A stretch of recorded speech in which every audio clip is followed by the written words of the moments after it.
मेरे प्यारे देशवासियों, ये मेरा सौभाग्य है कि मन की बात के माध्यम से मुझे कच्छ से लेकर कोहिमा, कश्मीर से लेकर कन्याकुमारी तक देश भर के सभी नागरिकों को फिर एक बार नमस्कार करने का मौका मिला है। आप सबको नमस्कार।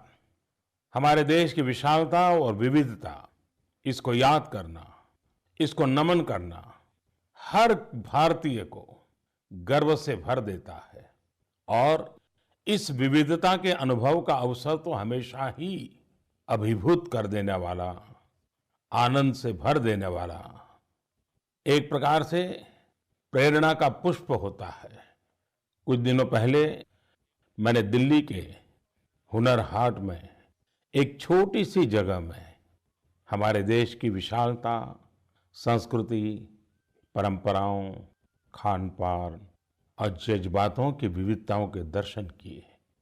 पारंपरिक वस्त्र, हस्तशिल्प, कालीन, बर्तन, बांस और पीतल के उत्पाद, पंजाब की फुलकारी, आंध्र प्रदेश का शानदार लेदर का काम, तमिलनाडु की खूबसूरत पेंटिंग्स, उत्तर प्रदेश के पीतल के उत्पाद, भदोही की कालीन, कच्छ के कॉपर के उत्पाद, अनेक संगीत वाद्य यंत्र, अनगिनत बातें, समूचे भारत की कला और संस्कृति की झलक वाकई अनोखी ही थी। और इनके पीछे शिल्पकारों की साधना, लगन और अपने हुनर के प्रति प्रेम की कहानियां भी बहुत ही इंस्पायरिंग होती है।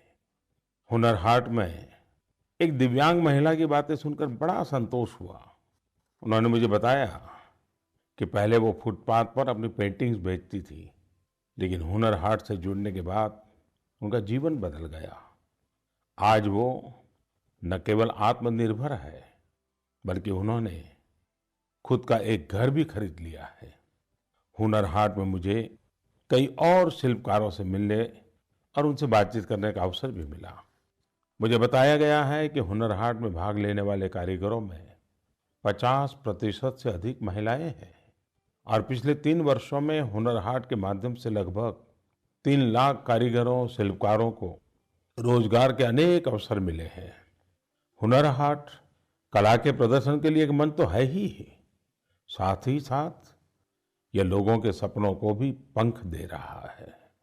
एक जगह है जहां इस देश की विविधता को अनदेखा करना असंभव ही है। शिल्प कला तो है ही है, साथ साथ हमारे खान पान की विविधता भी है। वहाँ एक ही लाइन में इडली डोसा, छोले भटूरे, दाल बाटी, खमन खांडवी, न जाने क्या क्या था। मैंने खुद भी वहाँ बिहार के स्वादिष्ट लिट्टी चोखे का आनंद लिया, भरपूर आनंद लिया। भारत के हर हिस्से में ऐसे मेले, प्रदर्शनियों का आयोजन होता रहता है। भारत को जानने के लिए, भारत को अनुभव के लिए जब भी मौका मिले जरूर जाना चाहिए। एक भारत श्रेष्ठ भारत को जी भर जीने का यह अवसर बन जाता है। आप न सिर्फ देश की कला और संस्कृति से जुड़ेंगे, बल्कि आप देश की मेहनती कारीगरों की, विशेषकर महिलाओं की समृद्धि में भी अपना योगदान दे सकेंगे। जरूर जाइए। मेरे प्यारे देशवासियों, हमारे देश के महान परंपराएं, हमारे पूर्वजों ने हमें जो विरासत में दिया है, जो शिक्षा और दीक्षा हमें मिली है, जिसमें जीव मात्र के प्रति दया का भाव, प्रकृति के प्रति अपार प्रेम, ये सारी बातें हमारी सांस्कृतिक विरासत है। और भारत के इस वातावरण का आतिथ्य लेने के लिए दुनिया भर से अलग अलग प्रजातियां के पक्षी भी हर साल भारत आते हैं। भारत पूरे साल कई माइग्रेटरी स्पीसीज का भी आशियाना बना रहता है। और ये भी बताते हैं कि ये जो पक्षी आते हैं 500 से भी ज्यादा अलग अलग प्रकार के और अलग अलग इलाके से आते हैं।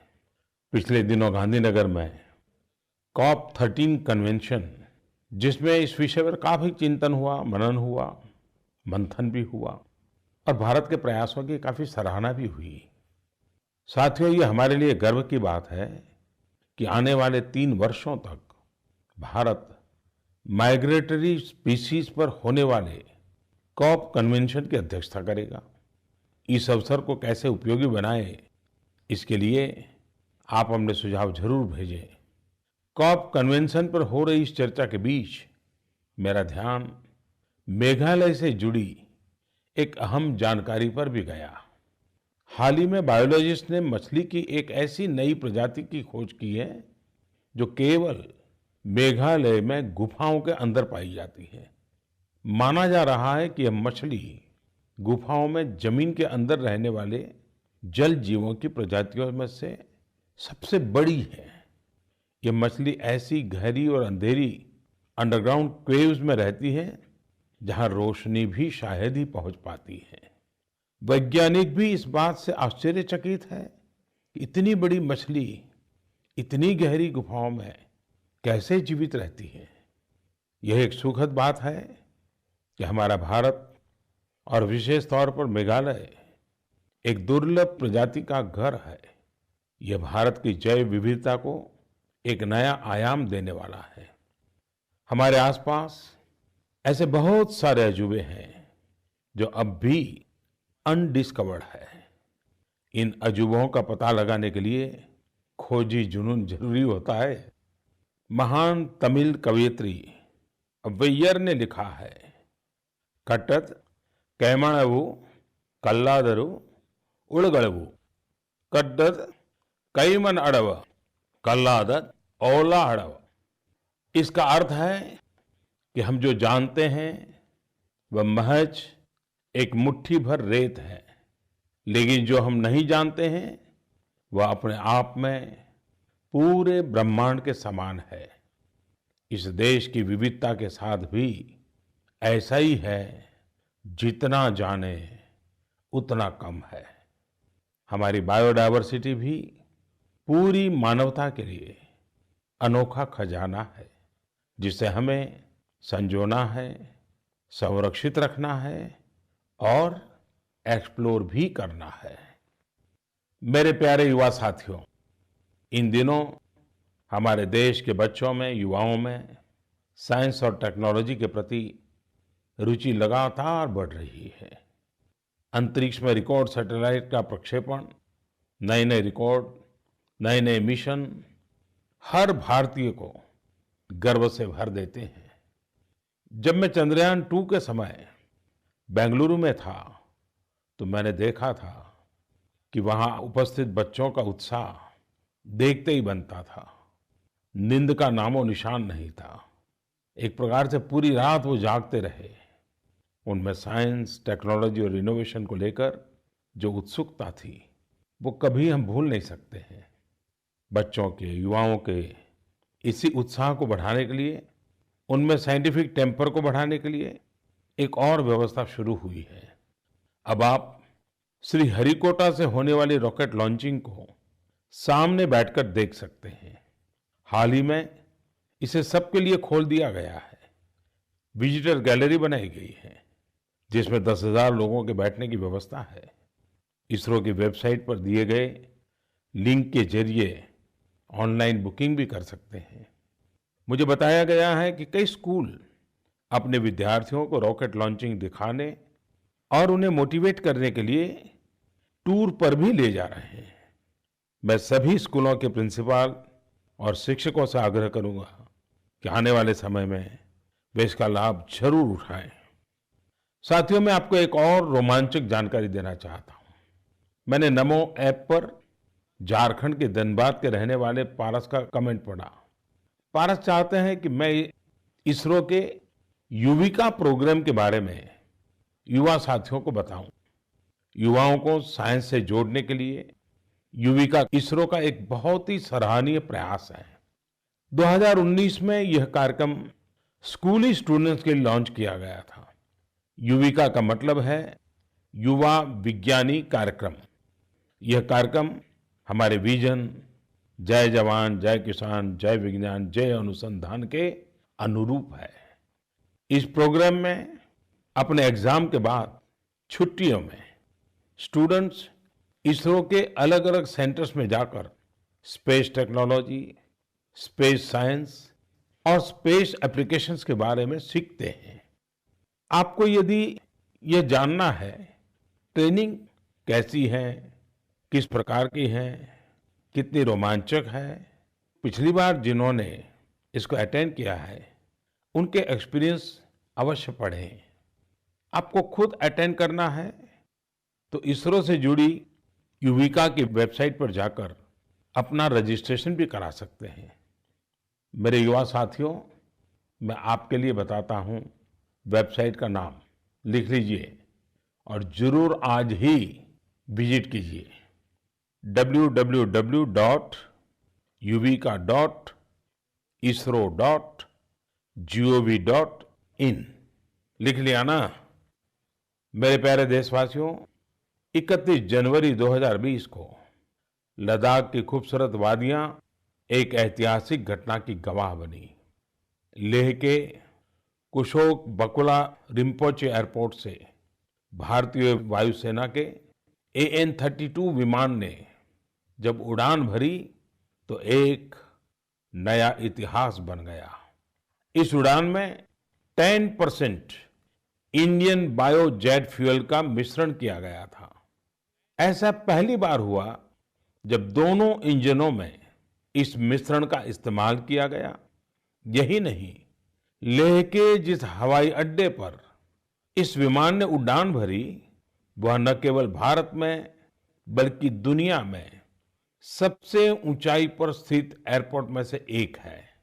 खास बात यह है कि बायोजेट फ्यूल को non edible T born oils से तैयार किया गया है। इसे भारत के विभिन्न आदिवासी इलाकों से खरीदा जाता है।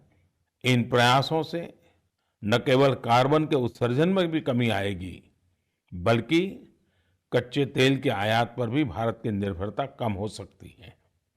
मैं इस बड़े कार्य में जुटे सभी लोगों को बधाई देता हूं, विशेष रूप से CSIR, Indian institute of petroleum Dehradun के वैज्ञानिकों को, जिन्होंने बायोफ्यूल से विमान उड़ाने की तकनीक को संभव कर दिया। उनका ये प्रयास मेक इन इंडिया को भी सशक्त करता है। मेरे प्यारे देशवासियों, हमारा नया भारत अब पुरानी अप्रोच के साथ चलने को तैयार नहीं है। खास तौर पर न्यू इंडिया की हमारी बहनें और माताएं तो आगे बढ़कर उन चुनौतियों को अपने हाथों में ले रही हैं, जिनसे पूरे समाज में एक सकारात्मक परिवर्तन देखने को मिल रहा है। बिहार के पूर्णिया की कहानी देश भर के लोगों को प्रेरणा से भर देने वाली है। ये वो इलाका है जो दशकों से बाढ़ की त्रासदी से जूझता रहा है। ऐसे में यहाँ खेती और आय के अन्य संसाधनों को जुटाना बहुत मुश्किल रहा है। मगर इन्हीं परिस्थितियों में पूर्णिया की कुछ महिलाओं ने एक अलग रास्ता चुना। साथियों, पहले इस इलाके की महिलाएं शहतूत या मलबरी के पेड़ पर रेशम के कीड़ों से कोकून तैयार करती थी, जिसका उन्हें बहुत मामूली दाम मिलता था, जबकि उसे खरीदने वाले लोग इन्हीं कोकून से रेशम का धागा बनाकर मोटा मुनाफा कमाते थे। लेकिन आज पूर्णिया की महिलाओं ने एक नई शुरुआत की और पूरी तस्वीर ही बदल करके रख दी। इन महिलाओं ने सरकार के सहयोग से मलबरी उत्पादन समूह बनाए। इसके बाद उन्होंने कोकून से रेशम के धागे तैयार किए और फिर उन धागों से खुद ही साड़ियां बनवाना भी शुरू कर दिया। आपको जानकर के हैरानी होगी कि पहले जिस कोकून को बेचकर मामूली रकम मिलती थी, वहीं अब उससे बनी साड़ियां हजारों रुपयों में बिक रही हैं। आदर्श जीविका महिला मलबरी उत्पादन समूह की दीदियों ने जो कमाल की है, उसका असर अब कई गांवों में देखने को मिल रहा है। पूर्णिया के कई गांवों की किसान दीदियां अब न केवल साड़ियां तैयार करवा रही हैं, बल्कि बड़े मेलों में अपने स्टॉल लगाकर बेच भी रही हैं। एक उदाहरण कि आज की महिला नई शक्ति, नई सोच के साथ किस तरह नए लक्ष्यों को प्राप्त कर रही है। मेरे प्यारे देशवासियों, हमारे देश की महिलाओं, हमारी बेटियों की उद्यमशीलता, उनका साहस हर किसी के लिए गर्व की बात है। अपने आसपास हमें अनेकों ऐसे उदाहरण मिलते हैं जिनसे पता चलता है कि बेटियां किस तरह पुरानी बंदिशों को तोड़ रही हैं, नई ऊंचाई प्राप्त कर रही हैं। मैं आपके साथ 12 साल की बेटी काम्या कार्तिकेयन की उपलब्धि की चर्चा जरूर करना चाहूंगा। काम्या ने सिर्फ 12 साल की उम्र में ही माउंट एकोनकागुआ उसको फतेह करने का कारनामा कर दिखाया है। यह दक्षिण अमेरिका में एंडीज पर्वत की सबसे ऊंची चोटी है, जो लगभग 7,000 मीटर ऊंची है। हर भारतीय को ये बात छू जाएगी कि जब इस महीने की शुरुआत में काम्या ने चोटी को फतह किया और सबसे पहले वहां हमारा तिरंगा फहराया। मुझे यह भी बताया गया है कि देश को गौरवान्वित करने वाली काम्या एक नए मिशन पर है, जिसका नाम है मिशन साहस। इसके तहत वो सभी महाद्वीपों की सबसे ऊंची चोटियों को फतह करने में जुटी है।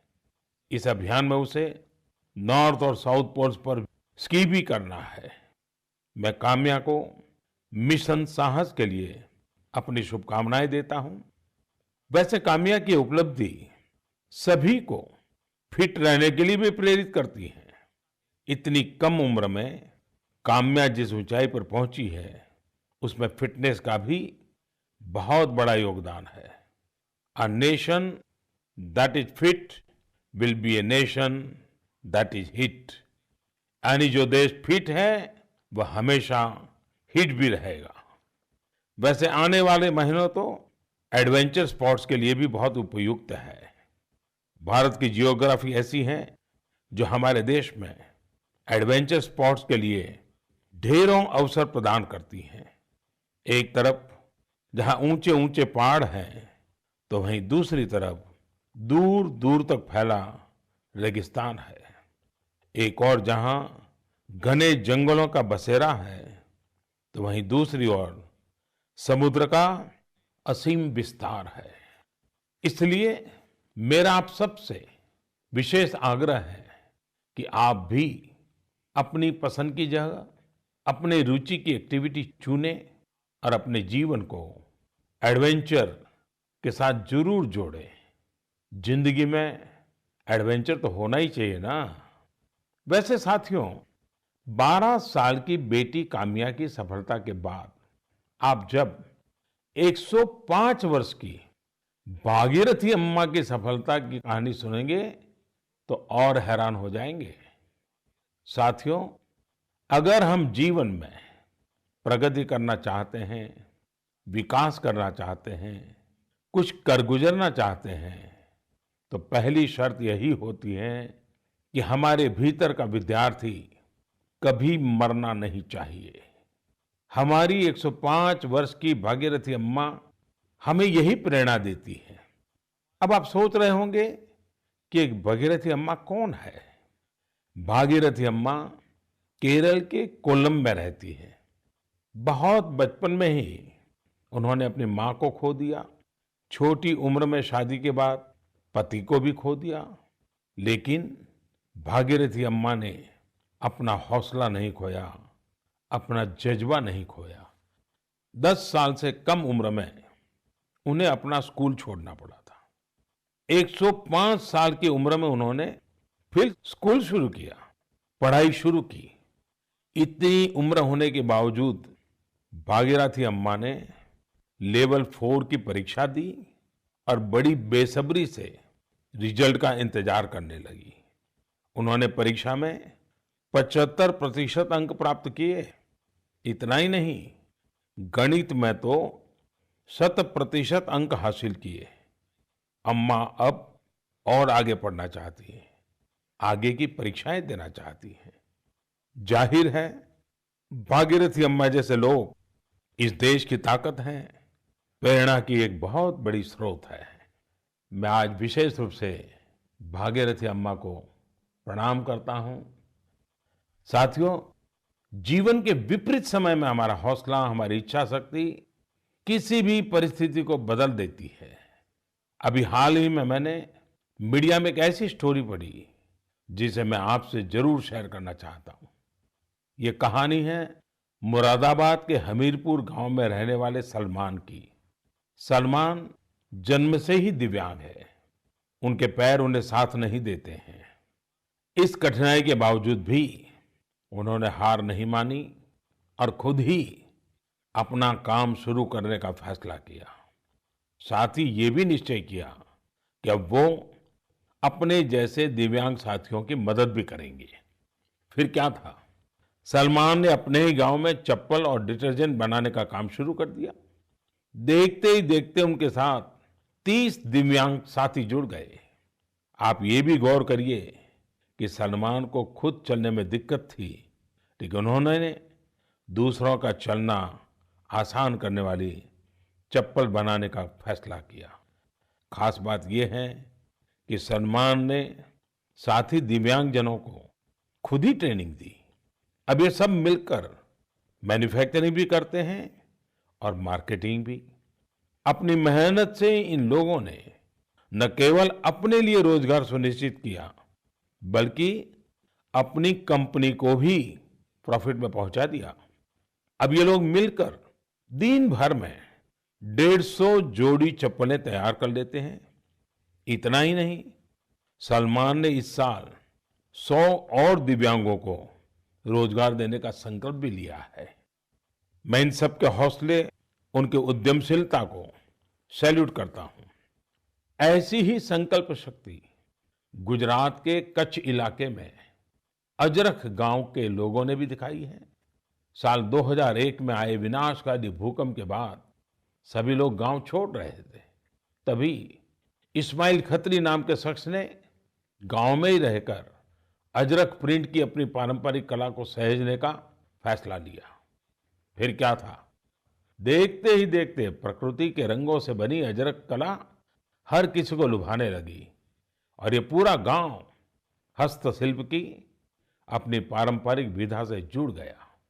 गांव वालों ने न केवल सैकड़ों वर्ष पुरानी अपनी इस कला को सहेजा, बल्कि उसे आधुनिक फैशन के साथ भी जोड़ दिया। अब बड़े बड़े डिजाइन संस्थान अजरक प्रिंट का इस्तेमाल करने लगे हैं। गांव के परिश्रमी लोगों की वजह से आज अजरक प्रिंट एक बड़ा ब्रांड बन रहा है। दुनिया के बड़े खरीदार इस प्रिंट की तरफ आकर्षित हो रहे हैं। मेरे प्यारे देशवासियों, हाल ही में देश भर में महाशिवरात्रि का पर्व मनाया गया है। भगवान शिव और माता पार्वती का आशीर्वाद देश की चेतना को जागृत किए हुए हैं। महाशिवरात्रि पर भोले बाबा के आशीर्वाद आप पर बना रहें। आपकी हर मनोकामना शिव जी पूरी करें।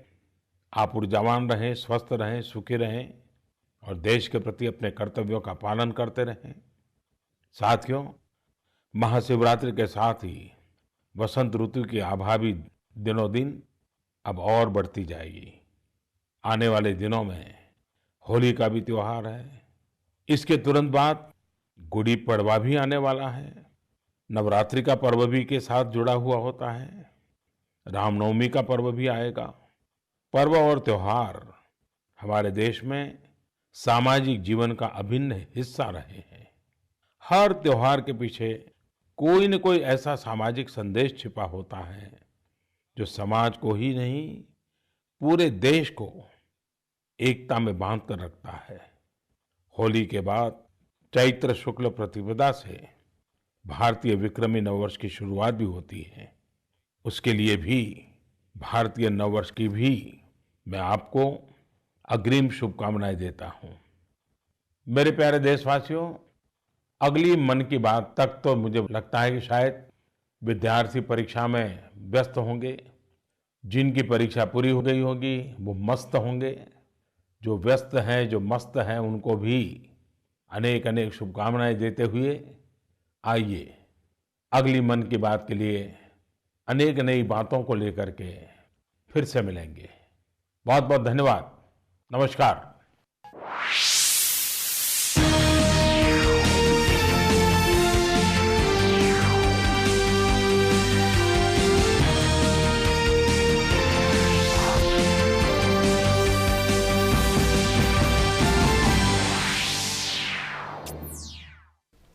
नमस्कार, मैं हूं जया सिन्हा और अभी हम सब ने सुनी प्रधानमंत्री के मन की बात। 61वें संस्करण में 26 जनवरी को प्रधानमंत्री ने नए दशक में नए संकल्प के साथ भारत